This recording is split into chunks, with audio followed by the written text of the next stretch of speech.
Milyen érzésekkel érkeztél a táborba? Mi volt a célod vele? Az én részemről egy picikét talán speciálisabb volt, mert hogy azért én annyira nem idegenként kapcsolódtam hozzátok. Igazából nem volt semmi tervben. Én egy picikét így, hát talán, ha lehet így fogalmazni, háttal ültem a lovon, mert hogy én így a teljes materialitásból, és így a bizniszből, és a nem tudom, pörgésből estem oda, gondolván, hogy hát jó móka lesz veletek eltölteni egy hetet, és ha már van tábor, akkor miért ne csatlakozzam hozzá. Úgyhogy az én hívásom ilyen szempontból egy kicsikét másabb volt.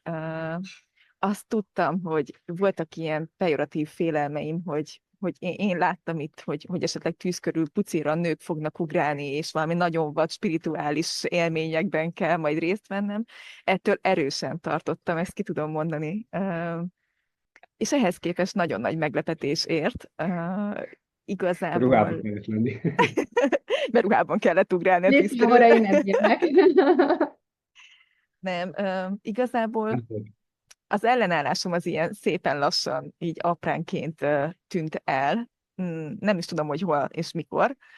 Ö, Nem tudom meghatározni az egésznek a varázsát, hogy miből adódott. Ugye az egész összességében volt nagyon varázslatos, és hatalmas nagy felismerésekhez és meglepetésekhez vezetett, olyanokhoz, amikre így nem készültem és nem számítottam. És, és igazából, amit nekem leginkább hozzátett az életemhez, és a mai napig hálás vagyok nektek, hogy elrángattatok, hogy menjek el és próbáljam ki, az, hogy valóban megváltoztatta az életemet. És ezt most itt nem ilyen nagy szavak puffogtatásaképp szeretném mondani, hanem tényleg őszintén, hogy az, hogy ki tudtam szakadni a hétköznapokból, az, hogy teljesen más perspektívát kaptam ahhoz képest, mint amiben vagyok, igazából eljutatott a saját felismeréseimhez, hogy azok a régóta cipelt és még mindig csinált ilyen mókuskerekek, amiket magamnak gyártottam le a hétköznapokban, hogy mennyire nem szolgálnak már engem, és hogy mennyire nem én vagyok már az.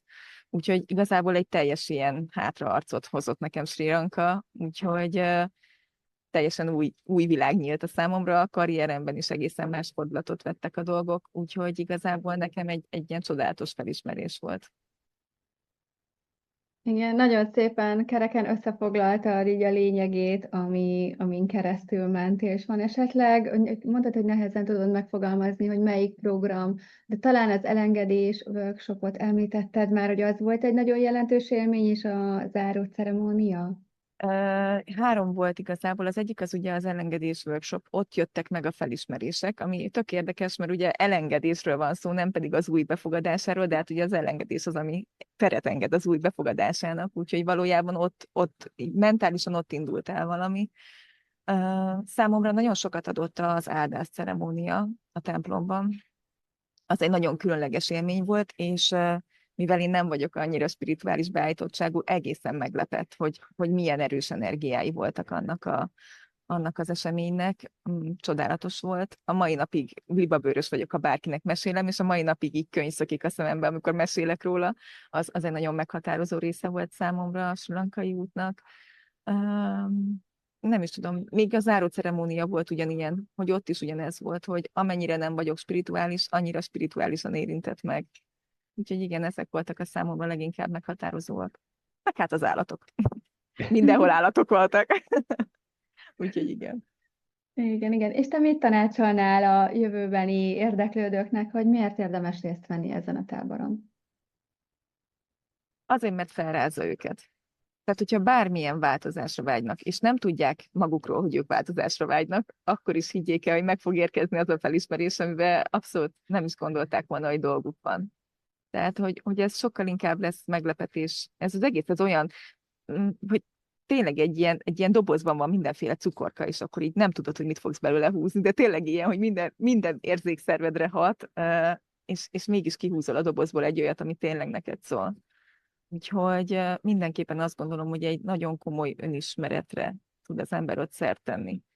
Mert egyrészt kilép a komfortzónájából, megismeri a saját határait, másrészt pedig spirituális értelemben is meg tudja találni azt a belső hangot, amit itthon a zajban nem biztos.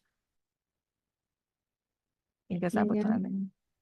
Köszönjük szépen, Anita. Én nem is kérdeznék többet, mert annyira gyönyörűen összefoglaltad a lényegét miért mi is ezt az egész tábort és a programot megálmodtuk, és olyan jó érzés látni, hogy ez működik.